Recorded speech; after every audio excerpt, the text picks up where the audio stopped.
കൃഷ്ണ മുകുന്ദ ഗോവിന്ദ ജനാർദ്ദന.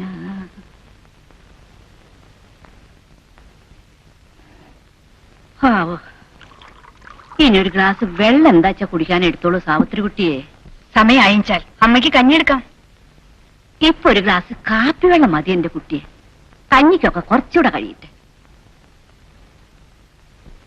കേട്ടോടെ മുകുന്ന, നീ ഇന്നലെ വന്നു വിളിച്ചപ്പോ പുറപ്പെടാൻ തീരെ മനസ്സുണ്ടായിരുന്നില്ല.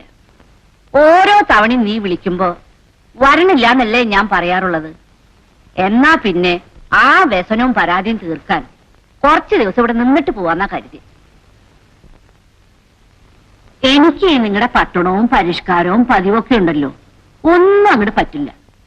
ആ നാലുകെട്ടും നടുമുറ്റവും താളവും അതാ അമ്മയുടെ ശീലം. പക്ഷേ ഉണ്ടല്ലോ, ഇവിടെ വന്നപ്പോ ഇവിടത്തെ ഒരു സമ്പ്രദായവും ചുറ്റുപാടും എനിക്കങ്ങ് ഇഷ്ടായിരിക്കുന്നു.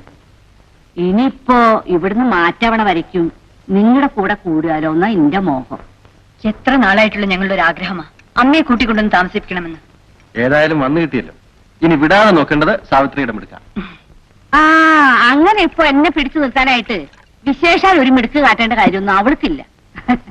6-7 കൊല്ലായിട്ട് ഞാൻ കാണുന്നതല്ലേ. അത്രയ്ക്ക് വകതിരിവില്ലാത്ത ഒരുത്തിയെ എന്റെ മരുമകളായിട്ട് കൂട്ടാൻ ഞാൻ സമ്മതിക്കോടെ പോകുന്ന.